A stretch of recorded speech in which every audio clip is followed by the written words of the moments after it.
Hello hello hello మాట్లాడండి అమ్మ. Hello చెప్పండి. హలో హలో చెప్పండి. వైజాగ్ నుంచి కాల్ చేస్తున్నానండి. ఓకే మాట్లాడండి. అండి, చెప్పండి, అడగండి. మా బాబుకి 11 ఇయర్స్ అండి. ఉమ్, బాబు ఎప్పుడు ఫోన్ అంటే టైం దొరికినప్పుడల్లా ఫోన్ టీవీ చూస్తూ ఉంటాడు ఉమ్, హాలిడేస్ వచ్చినప్పుడు. కానీ ఉమ్, అయితే బాబు ఏంటంటే గేమ్స్ ఆడుతూ ఉంటాడు. ప్లస్ ఇక మళ్ళీ జోక్స్ ఉంటాయి కదా, జోక్ ఛానల్స్ పెట్టుకుంటాడు. ఆ, ఎప్పుడైనా బట్టి ఏదైనా మంచి విషయాలు డౌట్ వచ్చినప్పుడు పద్ధతిగా చూస్తూ ఉంటాడు. ఒక దాని మీద ఎక్కువ టైం స్పెండ్ చేస్తాడు, అంటే మంచి విషయాలపైనే. ఉమ్. లైక్ ఇప్పుడు మెట్రో ప్రాజెక్ట్స్ ఉందనుకోండి, ఏదైనా డౌట్ వస్తే అడిగితే చెప్పలేకపోతే ఫోన్ తో కాంటాక్ట్ అవుతాడు, ఎక్కువ టైం స్పెండ్ చేస్తాడు. అది ఎంతవరకు కరెక్ట్ అంటారు? దాంట్లో డౌట్ ఏముందమ్మా, వాళ్ళకి ముందు ఫోన్ ఉన్నప్పుడు డెఫినెట్గా మీరు కూడా ఫోనే చూస్తారు, నేను ఫోనే చూస్తాము. అది అట్రాక్టివ్గా ఉంది కాబట్టి. అయితే అక్కడ చాలామంది ఏంటి అని అంటే ఫోన్తో ప్రాబ్లం కాదు, ఫోన్లో ఉన్నటువంటి కంటెంట్ ఏంటి అనేది. ఇప్పుడు మార్నింగ్ ఒక ఆయన వచ్చారు, ఆయన తన కూతుర్ని రిపీటెడ్గా మొబైల్ చూస్తుంటే ఒక తెలుగు స్టేట్స్లో ఉన్నటువంటి టాప్ మోస్ట్ సైకాలజిస్ట్ ఒక ఆయన దగ్గరికి తీసుకెళ్తే, పెద్ద ఆయన, ఆయన అమ్మాయిని ఏమని అన్నాడంటే, నువ్వు ఇలాగే ఫోన్ చూస్తే నీకు స్కిజోఫ్రీనియా వచ్చేస్తుంది అన్నాడు. ఇలా అబద్ధాలతోని వాళ్ళని బెదిరించడం ద్వారా, లేకపోతే సైకోసిస్ వస్తుంది ఏదో బెదిరించాడు. అలా బెదిరించడం ద్వారా మనము ఫోన్ని తీసేయలేము, ఫోన్ తీసేయటం సాధ్యపడదు. నిజంగా అలాగే చూస్తే సైకోసిస్ వచ్చేలాగైతే మనం కరోనా టైంలో మనమే కదా ఫోన్ పెట్టి 6 to 8 అవర్స్ మనం కూర్చోబెట్టాం.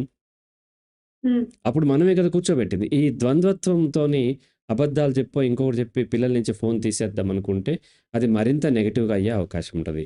ఇబ్బంది ఫోన్ కాదు. అంటే ఎలా ఎందుకు కంట్రోల్ చేయాలనుకుంటున్నారు మీరు? ఎందుకు కంట్రోల్ చేయాలనుకుంటున్నారు?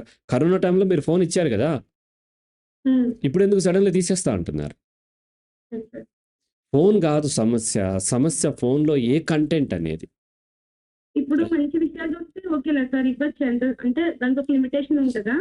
దానికి లిమిటేషన్ ఏం లేదమ్మా, వాళ్ళు 24 hours చూడటం కోసమే అంతంత కంటెంట్ పెడుతున్నారు కదా. ఇప్పుడు పుస్తకాలు, ఇప్పుడు బుక్స్ కూడా టెక్నాలజీయే. మా చిన్నప్పుడు మా నానమ్మ కానీ అమ్మమ్మ కానీ ఆడపిల్లలు నవలలు చదువుతుంటే తిట్టేవాళ్ళు, 24 గంటలు నవలల్లో ఉంటున్నావు నువ్వు, కళ్ళు ఏమైపోతాయి, కళ్ళు దెబ్బతింటాయి. వాళ్ళు మహా అయితే 2-3 గంటలు చదివేవాళ్ళు, దానికే కళ్ళు దెబ్బతింటాయి, కళ్ళజోడులు పడిపోతుంది, అది ఇదని చెప్పి తిట్టేవాళ్ళు. ఈ రోజున పొద్దున 6 గంటల నుంచి రాత్రి 10 గంటల దాకా మనమే ఆ స్కూల్లో కూర్చోబెట్టి ఆ పుస్తకాలు చదివిస్తున్నాం కదా. మరి అటువంటప్పుడు టెక్నాలజీ అప్డేట్ అవుతూ ఉంటుంది, ఫోన్ కూడా వస్తుంది. ఫోన్ వల్ల ఇబ్బంది ఉండదు అంటే, కంటికి ఇబ్బంది ఉంటుంది కాదనట్లేదు. కానీ ఆ కంటెంట్ అంతకంటే అందంగా మీరు బుక్లో ఇవ్వగలిగితే వాళ్ళు బుక్కే చూస్తారు, రైట్? కాబట్టి వీలైనంత వరకు వాళ్ళకి మంచి కంటెంట్ ఫోన్లో చూసేలాంటి ఎన్వైర్న్మెంట్ని మీరు ఏర్పరచండి.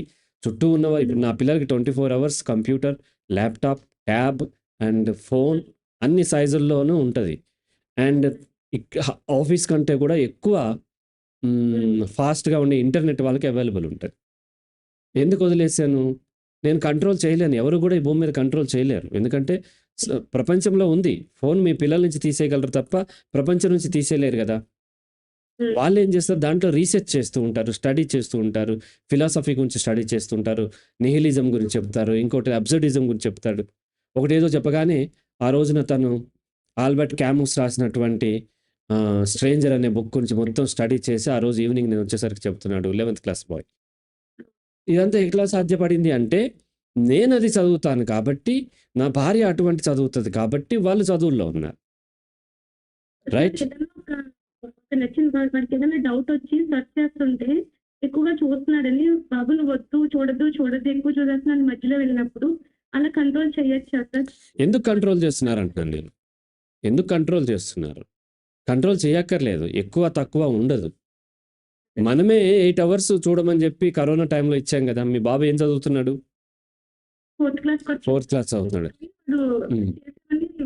ఇప్పుడు మెట్రో ప్రాజెక్ట్స్ గురించి కానీ కొత్తగా తెలుసుకుంటారు సార్. తెలుసుకుంటుంది అమ్మా, అదే లైఫ్, అదే ఎడ్యుకేషన్. స్కూల్లో చెప్పే వాటిని అకాడమిక్స్ అంటారు. తెలుసుకోనివ్వండి, ఇంకా ఎంకరేజ్ చేయండి. ఒకవేళ కళ్ళకి ఇబ్బంది అవుతుంది అనుకుంటే పెద్ద స్క్రీన్లో అతనికి పెట్టివ్వండి. నేను పేరెంటింగ్ విన్నాను సార్, మీ దగ్గర సెషన్స్ విన్నాను. నేను కంటికి ఎఫెక్ట్ అవుతుందని చెప్పానా? నేను ఎప్పుడన్నా ఫోన్లు తీసేయమని చెప్పానా? సార్ అదే సార్ మళ్ళీ ఒకసారి నేను విన్నామని చెప్పి కాల్ చేశాను సార్. అదే నేనెప్పుడు కూడా ఫోన్‌లు పిల్లల దగ్గర నుంచి తీసేయమని చెప్పలేదు. ఇంకా బెటర్‌గా మంచి డివైస్‌లో ఇవ్వండి. మీరు వాడే డివైస్‌లు వాళ్ళకివ్వకండి. వాళ్ళకి సెపరేట్ డివైస్ ఇవ్వండి. బెటర్‌గా ఇవ్వండి. అండ్ వాళ్ళకి కావాల్సింది సెర్చ్ చేసుకుంటారు. మీరు ఎప్పుడైతే ఏ టాపిక్ మీద ఇంట్రెస్ట్ ఉండి మీరు డిస్కస్ చేస్తుంటే దాని మీద ఇంట్రెస్ట్ వస్తది. నా కొడుక్కి నేను బయటకి వెళ్తూ ఆఫీస్‌కొస్తూ ఆల్బర్ట్ క్యామూస్ రాసినటువంటి 'ద స్ట్రేంజర్' అనే నవల గురించి మాట్లాడి, అబ్సర్డ్యూటీ గురించి మాట్లాడి వచ్చిన తర్వాత, సాయంత్రం వచ్చేదాకా తను అదే సెర్చ్ చేశాడు. అది కాకుండా నేను పవన్ కళ్యాణ్ యాక్ట్ చేసిందో, మహేష్ బాబు యాక్ట్ చేసినటువంటి ఏదో సినిమా గురించి, 'మిర్చి' గురించో లేకపోతే ఇంకోటి ఉంటాయి కదా! 'బజ్జీ', 'మిర్చి బజ్జీ' ఇటువంటి సినిమాలు ఉంటాయి కదా!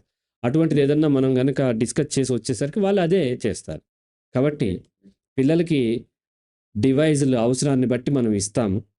మీరు ఇవ్వకపోయినా వాళ్ళు ఎక్కడొక్కడ తీసుకుంటూ ఉంటారు. కాబట్టి దాంట్లో ఏ కంటెంట్ అన్న దాని మీద మీరు ఫోకస్ చేయండి. రైట్ అమ్మా? Okay sir. Thank right. You. Welcome. Right.